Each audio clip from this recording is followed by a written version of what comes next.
Take. Mesdames et messieurs, bonjour et bienvenue sur Intellexi Media. Dans le cadre de cette interview, nous avons l'honneur d'accueillir mademoiselle Anita Nouni. Madame, bonjour. Bonjour. OK. Et pour continuer cette interview, nous allons accueillir aussi mademoiselle Gimfak. Bonsoir. Bonsoir, mademoiselle Ange, et merci de me recevoir sur ce plateau aujourd'hui. Mademoiselle Anita Nouni, merci d'avoir accepté notre invitation.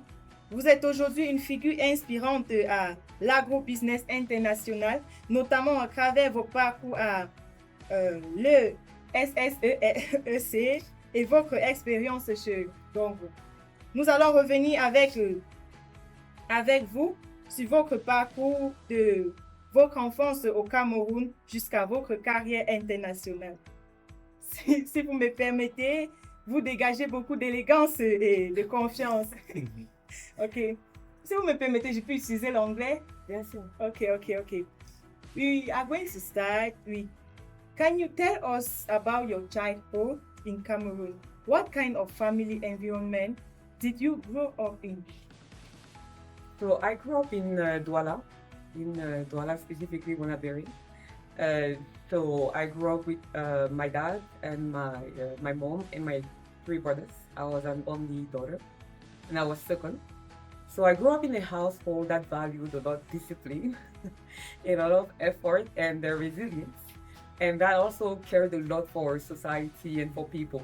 So apart from like developing ourselves as human beings, like my parents really put the emphasis on also doing things that would benefit other people, that would benefit the society. That's the kind of household I grew up in. Okay, that's a wonderful childhood, I can say it like that. Okay, so were you already interested in business or leadership in you when you were still a child? Not really. I mean, I guess like most children, I didn't know precisely what I wanted to do. So I was just going to school because parents were telling you to go to school. But because again, I was in an environment that valued like hard work. So I figured that I had to work hard. And there was also the fact that I didn't like to lose to other people. I really like to be the best in everything I do. Yeah. So it was kind of like my motivation to always try and do my best at school. And even though I didn't know exactly what I wanted to do, I knew that whatever I wanted to do, I needed to be the best anyway. So let's just be the best, and up there, like at some point, I'm going to figure it out. So it means that you are not going to school just for going sake. No, not really. But I didn't have like a clear pathway. I wasn't like, I'm going to school because I want to become this. Yeah. Like it wasn't exactly that when I was still like younger. Okay, now we are going to pass this next question in French. Okay. Qu'est-ce qui vous a vraiment motivé à vous lancer dans l'entrepreneuriat? Ce n'est pas vraiment l'entrepreneuriat. Je travaille pour maintenant une compagnie britannique, maintenant que je suis basée à Dubaï. Mais avant ça, j'étais basée à Genève et je travaillais pour une compagnie américaine. Donc, dans les deux cas, c'est toujours dans le trading de matières premières. Et initialement, c'est presque une anecdote. La raison pour laquelle j'ai même voulu être trader, c'est que je devais avoir une dizaine d'années quand j'avais vu le film Wall Street avec Michael Douglas. Et j'avais adoré. Et dedans, on les appelait des Golden Boys, les traders. Et je me suis dit, je veux être une Golden Girl. Et donc, du coup, après ça, je me suis dit, c'est ce que je vais faire. Donc, j'ai fait des stages dans le domaine bancaire, typiquement. Mais je n'avais pas aimé le concept d'être trader en banque. Donc, du coup, quand j'ai découvert que je pouvais être trader hors de la banque, j'ai switché dans l'agri-business et maintenant dans le pétrole, oil and gas, énergie. Alors, si on comprend bien, là, maintenant, vous vous appelez Golden Girl. Maintenant, vous pouvez m'appeler Golden Girl, effectivement. Ok. Quel a été votre votre moment le plus déterminant dans votre carrière? Dans quel sens déterminant? J'ai passionné, le moment où vous avez dit, je ne peux pas lâcher prise. Je pense.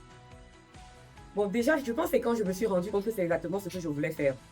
Parce que comme je disais, je voulais le faire, mais c'était surtout une anecdote. J'avais juste vu à la télé, en fait. J'avais vu un film, ça m'avait plu. Je me suis dit que vrai, les gars, ils sont riches, ils sont stylés. J'ai envie de donner, je vais être comme eux. Tu vois? Donc, ça n'avait pas de base concrète ou quoi que ce soit. C'était juste ça. Et donc, après, j'ai fait des tests. Donc, j'ai fait des stages. Et quand je me suis rendu compte que c'est ça que je veux faire, là, quelque chose a changé. Donc là, maintenant, j'ai pu me motiver et mettre toute mon énergie dans cet objectif-là. Et typiquement, je vais prendre un exemple parce que pour trouver en fait de travail dans ce milieu, c'est très compliqué parce que du moins quand j'ai commencé, c'était un milieu très opaque, il n'y avait pas d'offres en ligne ou ce genre de choses. Donc moi, ce que j'ai fait, parce que du coup, je faisais qu'envoyer mes CV dans le vide, des personnes me répondaient, j'ai envoyé des lettres manuscrites à tous les CEO de toutes ces compagnies-là. Et je leur ai écrit, je leur ai raconté ma vie, pourquoi ils devaient m'embaucher, et que j'étais la meilleure chose qui puisse arriver dans leur vie et tout ça. Et il y a un qui m'a. Et en plus, quand tu renvoies la lettre directement à quelqu'un, une lettre papier, la personne, elle l'ouvre, qui qu'elle soit. Ou bien ça arrive vers la personne. Si c'est un papier avec écrit, tout ça manuscrit. Et un des CEO m'a rappelé, il m'a dit, il était très. Ma démarche l'a un peu étonné. Et il veut voir en fait de qui il s'agit. Il veut me voir, il est curieux de voir qui je suis. Et il m'a donné une chance et on s'est rencontrés. Et après, il m'a laissé passer. Donc, si on comprend bien, c'est ça qui a été votre obstacle durant votre carrière. Je pense que c'était la première difficulté, c'était de pouvoir travailler dans le domaine dans lequel je voulais, sachant que c'est un domaine fermé, un domaine masculin, un domaine, je dirais même pas noir. Je veux dire, la plupart des traders, même ceux qui travaillent sur l'Afrique sont européens, on va se dire, ou américains. Donc, j'avais pas le profil, mais alors pas du tout. Et donc, du coup, ça, c'était la première difficulté de me faire accepter dans une de ces compagnies. Et encore une fois, moi, j'avais l'habitude, j'ai grandi avec la mentalité que si on ne t'ouvre pas la porte, passe par la fenêtre. Ah, ok. D'accord. Okay, okay. I really want to ask you this question. If you had to describe your mission in one sentence, what would it be?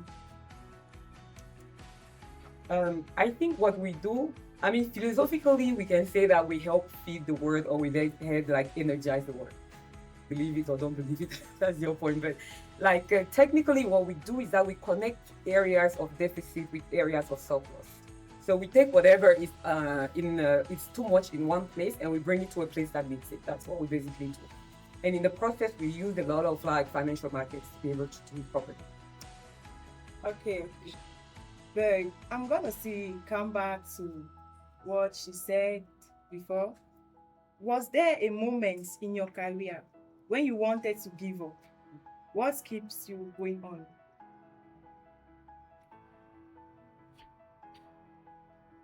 I don't know if I would say there was a moment I wanted to give up because I'm an extremely enthusiastic and positive person. So you just want to dig in. Yes.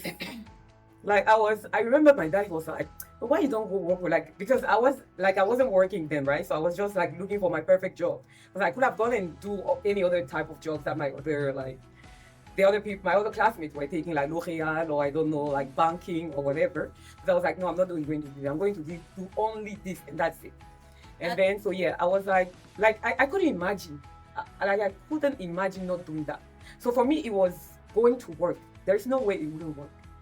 So, as being a woman, you do not feel at any moment that you may be discouraged or you may be influenced by authority people like men or whatsoever. See, remember, I was the only girl in my house, Yeah, right? yeah. So I'm kind of used to male setup. I grew up playing football, basketball. I never had a Barry or things like that. So yeah, it never really was an issue for me. Seriously, that means you never knew failure. I mean, I did know failure. I mean, the first one actually, I think it was in CM1. CM1. I don't know where it's from. That's good. So I was in CM1, and they were doing a competition every year for some of the kids in CM1 to go to CM2, like to jump the class. So they will allow like in the primary school where I was. So it was like 6 or 7 kids every year. They will allow to go directly to CM2 and not do CM1.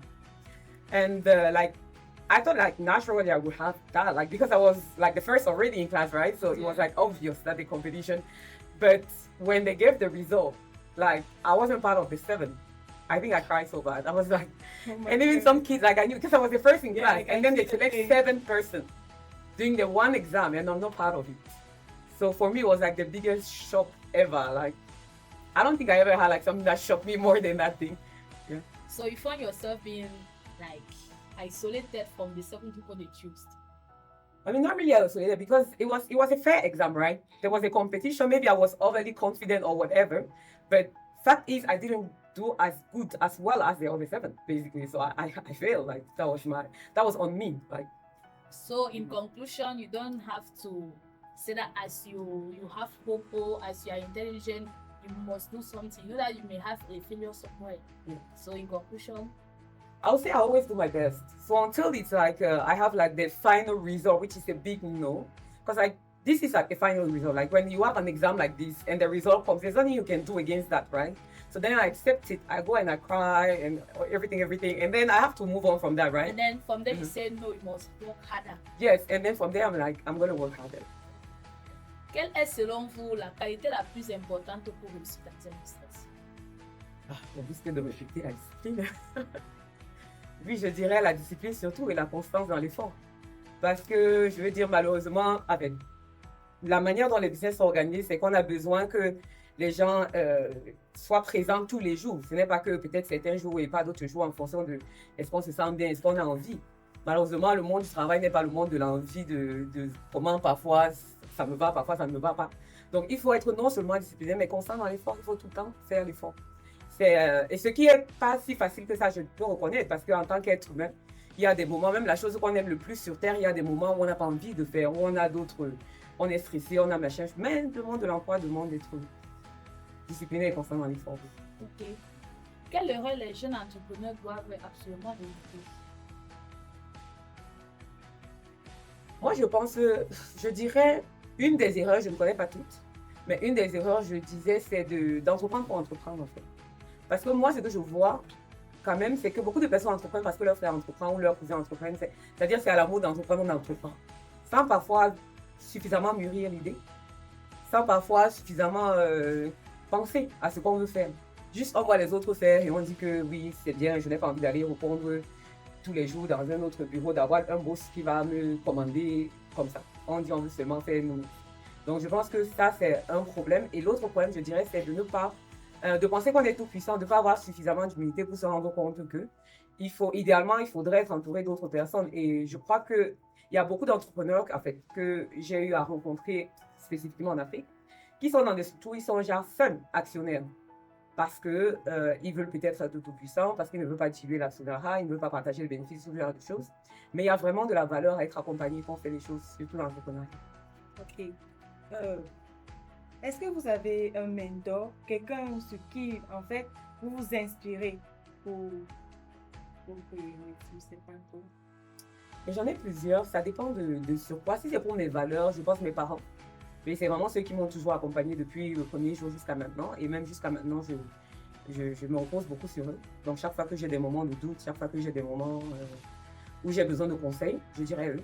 Après, d'un point de vue professionnel, oui, j'ai rencontré d'autres mentors le long de ma carrière qui aujourd'hui sont toujours présents pour moi et qui se concentrent vraiment sur tout ce qui est conseil d'un point de vue de ma carrière. Ok. Vous êtes quelqu'un de populaire, je peux dire. Plusieurs vous connaissent en fait bien. Comment est-ce que vous gérez la pression du public? Si je ne pense pas être aussi populaire. Je n'ai pas de... Vous l'êtes quand même. Je ne pense pas. Non. Ok. Comment est-ce que vous avez géré votre humeur lorsqu'on vous a dit que vous serez face aux petits gens que nous sommes? Déjà, on ne m'a pas dit, je venais accompagner mon père. Et donc, du coup, c'est là, oui, donc, parce que je viens d'arriver. Ouais. Je viens juste d'arriver, donc je suis allée à la maison et puis du coup, il venait, je suis juste dans la voiture. Justement, c'est ça qu'on veut connaître, votre ressenti lorsqu'il vous a juste surpris, que vous êtes sur le point de répondre à quelques questions. Personnellement, j'aime bien en fait la conversation avec les plus jeunes en général. Actuellement, j'ai fondé une association qui aide à donner de l'accès à l'éducation à des jeunes défavorisés au Cameroun. Et j'ai eu enseigné aussi à l'université ici à l'ISEC, à Douala, en master. Donc j'aime ça, le contact avec les jeunes, discuter, ce genre de choses. Donc c'est bien tombé, j'ai vraiment aimé la vibe. En fait, quand je vous ai vu, c'était vraiment, ça avait l'air bon enfant et tout ça. Oui, j'ai beaucoup aimé. Ok.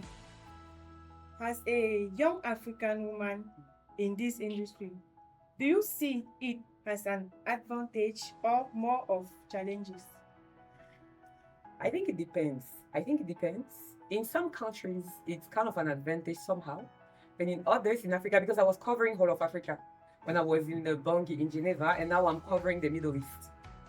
So it depends what we're talking about. So in some of the African countries, they were still expecting the white old guys to come.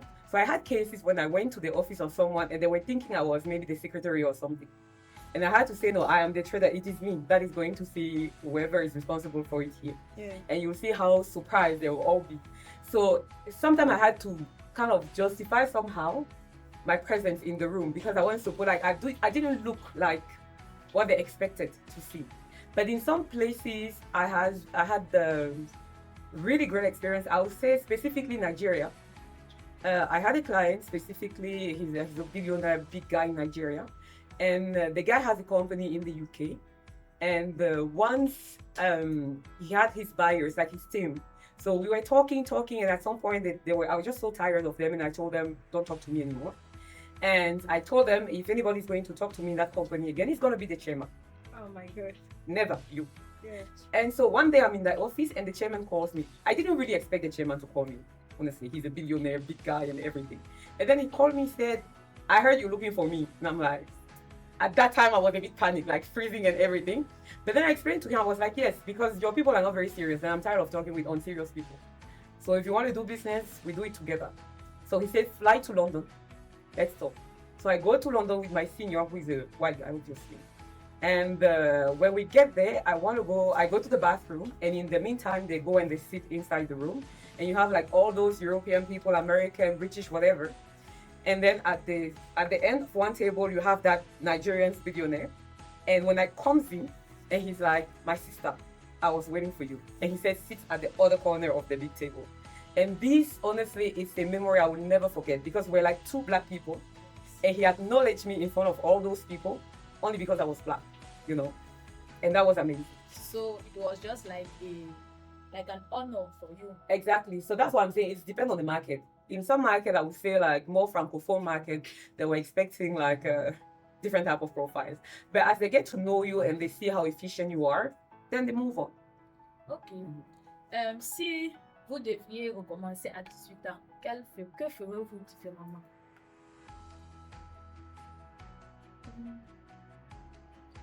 Si je devais recommencer à 18 ans, je ne pense pas que j'allais faire quelque chose différemment. Hein. Vraiment, ma vie me plaît. Genre, vous dormez sur les pétales, donc du coup, vous ne voulez même pas changer. Oui, ma vie me plaît, pour être honnête. Après, ça ne veut pas dire que c'est parfait. Ça veut juste dire que moi, ça m'arrange, comme c'est là. Ok, quel héritage voulez-vous laisser aux jeunes Camerounais? Je pense que vraiment une culture de la discipline et de l'effort. Je redis encore ça parce que comme je dis, j'ai donné des cours à l'ESSEC et j'ai vraiment, mais alors vraiment pas apprécié les comportements des élèves là-bas. Et ça m'a d'autant plus choqué que c'était des élèves en master. Donc c'est-à-dire c'était des enfants qui allaient travailler, rentrer dans le monde professionnel d'ici quelques mois. Et c'était des enfants que je ne recruterais pas. Donc il n'y a même pas moyen. Et ça, c'est pas parce qu'il n'y avait pas le niveau intellectuel ou quoi que ce soit, mais c'était surtout parce qu'il n'y avait pas, le comportement ne tenait pas la route. Il n'y avait pas moyen. Donc il y a un problème de discipline qui est un réel problème. Il y a un problème de respect qui est un réel problème, un problème de motivation qui est un réel problème. Donc je pense qu'à un moment donné, on est une génération qui rêve beaucoup, qui a passé beaucoup de temps sur Internet, qui a vu beaucoup de choses, c'est-à-dire des gens qui sont peut-être riches à 16 ans en faisant des vidéos, ce genre de choses. Mais la réalité est tout autre. La plupart de l'humanité ne fait pas ça. La plupart de l'humanité fait un effort quelque part. Et même d'ailleurs pour faire les vidéos là, les gens là font des efforts. Si vous demandez aux gens qui sont devenus riches avec les vidéos sur Instagram là, les gars, il y a beaucoup qui sont déprimés, qui ne dorment même pas parce qu'ils font la fréquence, l'énergie que ça leur demande.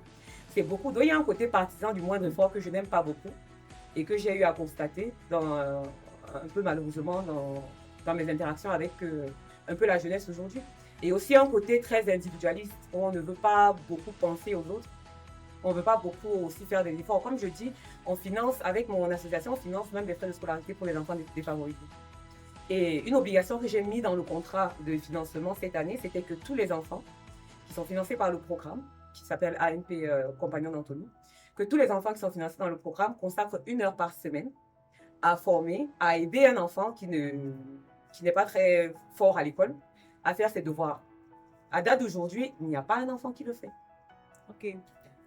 You talk about a film. It was Wall Street. Yeah, it was. You talk about something like Golden. Yeah. Yeah, Golden.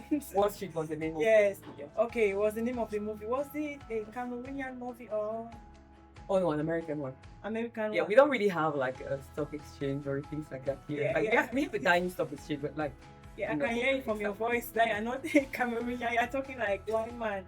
Okay, but me, I don't understand so I'll sit a day and I'll watch a film and I will decide Yeah. to pick. So I don't understand. Can you explain it to us? I don't understand how it happened. I don't really know, but there are things that just sticks with you. I don't know, like it made an impression to me, right, with me. And then after that, I went to school. And again, I didn't just go from the movie to being a trader, right? Yeah. I did internships to check if it's really something I like to do. And then as I was doing my internship, I realized it is really what I like to do. Because I watched a film one day. Yes, I think I like that film. So I say, okay, I want to fly one day. So, Yeah, some people is like this. They will watch a movie and about maybe a pilot, and they say, I want to be a pilot. but that one is different from my dream. Me, I want to fly. I want to fly one day. So fly yourself. Yes, I want to fly myself. I suggest to start doing some scientific research and everything now. Okay. Who knows? Selon vous, comment développer davantage l'entrepreneuriat féminin au Cameroun? Déjà pour revenir sur le cas des filles, parce que c'est un sujet qui me tient beaucoup à cœur, parce que moi je suis une femme et que je réalise, moi ce que j'ai réalisé, c'est un truc très intéressant, c'est que souvent dans les petites classes, les femmes sont beaucoup plus brillantes que les garçons. Je ne sais pas si c'est le cas dans cette école, mais quand on prend souvent, les femmes ont des meilleures notes. Mais d'une certaine manière, ça ne se transcrit pas dans le milieu professionnel. Après, les hommes dans le milieu professionnel, par contre, trustent toutes les positions les plus importantes. Donc, je pense que effectivement, il y a des mécanismes dans la société parce qu'on vit quand même dans un patriarcat qui bloque un peu la femme quand même dans son émancipation personnelle. Ça, c'est une chose. Après, il y a des limitations que même le cercle direct met parfois sur les femmes parce que, bon, on veut aussi que la femme se marie, on veut aussi que la femme fasse des enfants, tout ça. Et on a parfois l'impression que c'est contraire à une progression professionnelle, ce qui n'est pas vrai. Personnellement, je suis mariée, j'ai 2 enfants. Donc, je ne suis pas sûre qu'il y ait une incompatibilité à ce niveau-là. Donc, ça dépend encore une fois du choix de partenaire de ces choses. Et je trouve que c'est très important le choix du partenaire pour la femme. Parce que le choix du partenaire décidera de ce que, du reste de votre existence. Donc, Oui. il faut être un peu très prudent par rapport à ça. Ensuite, maintenant, les femmes nous-mêmes, on a intériorisé certains sentiments d'infériorité par rapport aux hommes. Donc, dans une salle, par exemple, où il y a parfois beaucoup d'hommes, s'il y a peut-être une femme, elle va peut-être se sentir, sans même qu'on lui dise de se taire, elle va pas parfois, certaines femmes ne vont pas se sentir la volonté de step up, c'est-à-dire parler pendant que les hommes là sont en train de parler. Parce que peut-être inconsciemment, on a donné l'impression peut-être qu'elles valent un peu moins. Moi, ce que j'encourage les femmes, c'est vraiment chercher des mentors. C'est très important. Et des mentors féminines qui vont déconstruire pour vous un certain nombre de choses. Vous pensez peut-être que vous n'avez pas peut-être ce complexe et tout ça, mais la réalité parfois est très différente de vos pensées. Cherchez-vous des mentors forts. Et c'est pas très compliqué. Hein. Soit vous en avez autour de vous dans votre cas, soit allez-y sur LinkedIn, dans les réseaux sociaux, demandez à des femmes, regardez les parcours qui vous inspirent et vous écrivez aux gens. Vous n'avez pas besoin de les connaître. Pas besoin. Ton parcours m'inspire. Est-ce que je peux te parler? Je n'ai pas les crédits, pas peine-moi. N'importe comment. Okay. Et vous prenez ça et elles vont vous aider un peu à déstructurer. Mais allez-y. Il n'y a pas un milieu qui est fermé à une famille, on n'a pas. Okay, you talked of being in a relationship with your partner and you had 2 children. During your period of being an entrepreneur as you are today, did your partner encourage you or did he have a bend on your evolution? I'm not an entrepreneur. I'm working for a company, right? Okay. So, and yes, and my job has always been very demanding. So I kind of traveled a lot, and my husband has been always extremely supportive of everything. Like if I travel, he'll stay with the kids, and sometimes I'll have actually my friends asking me, "But who is staying with your kids?" I'm like, "The kids have a dad." What type of question is that? Like, Yeah. are you asking me who's staying? Are you asking him who's staying with the kids when he's traveling? Like, why ask me that? So it's like, if you get someone who actually got your back, right? I mean, that means the world. You can go anywhere. So yeah, he's extremely supportive of my career. So he said, I'm having self-confidence in my wife. Then go on. He's extremely happy. He'll be even bragging about me. Right. It brings him joy. Wow, showcase. Okay. Okay, you told us that during your journey, yes, your family supports you. But what about those that when they choose what they want to become in life, their parents will be like, "You will never do it, not in my house." What can you tell them? Yes. Yeah, that's Like, what kind of advice can you give them? that's a tough one. That I guess that would depend on the dynamics inside your family, right? Yeah. In some family, you can still oppose it somehow, right? And the worst that could happen would be like maybe they will not give you pocket money or whatever, something like that. It depends what are the consequences of your opposition, right? Because I'm not like, it's not necessarily what my parents wanted me to be, right? Because my mom is a dentist, and at some point there was that idea that maybe I could become a doctor, right? And that wasn't possible for me because I can't even stand blood. So it wasn't an option. But because I was the only daughter, somehow they kind of thought that maybe it could be something for me. But then I said, I'm not going to do it. But then I had to explain myself, right? And I said, okay, I'm not going to do this because I don't even like to be a dentist. It doesn't matter what I'm going to be, but I know what I'm not going to do. And I'm not going to be a dentist. So again, because I had supportive parents, right? But then you can have some parents that are going to oppose completely. And I don't think there is a recipe, there's a definite answer I can give, right? It depends how passionate you are about things. Sometimes maybe it's easier to do what your parent wants if they are the one who paid the school until maybe you get to bachelor degree, and then after you can, when you don't depend on them anymore, you can do whatever you want. Or if you're strongly into something and maybe you can get support somewhere, maybe you want to do it right now. Because remember, at 18 or 17, 16, we don't necessarily know exactly what we want to do. So sometimes parents advise you also from a good place, right? I've had friends who went to me with masters and then changed and became veterinary or something like that. So it's never too late to make a change. So it will really depend on each of us. Is it a fight you want to take on? If it's a fight you want to take on, it's okay as long as you as long as you handle the consequences after, right? Or you can say, okay, I'm going to listen to my dad until I'm not depending on him anymore. And the minute I don't depend on him anymore, I'll move on to whatever I want to do. Yeah. Okay, meaning that your parents at this moment do not have anything to tell you about your life again. Well, now your But they parents still have, because they're still my parents, right? It will be more advising, right, than telling me to do anything. They just provide advice. okay. And then your partner, if it happens one day that he just stand up, just get up one day and say, love, as you see like this, I don't want you to work in again. Will you try to insist, or you just stop like that? You try to like convince him that no, baby, I can do better, or you will just end your career like that? So it comes down again to selecting wisely your husband, right? Don't marry someone that will come and say that to you. And date as long as you can until you have a confidence in your partner. Don't date someone don't date people like focusing on going to movies and things like that. Date someone to get to know that person, not to spend a good time with that person. Okay. I guess this is the end of this interview. Thank you so much, Mrs. Anita, for sharing your inspiring journey with us. Your story is a powerful reminder that excellence has no limit, that the sky is only the beginning, and we also appreciate you being with us. Thank you very much. It was a pleasure to be here today. Okay, thank you also. Before we end, thank you for joining us today. If you enjoyed this conversation, don't forget to like, comment, share and follow for more inspiring stories. Au micro, j'étais Tonfak Ange, à la coordination Dr. Tafen, Monsieur Martin Alimao. Excellente journée.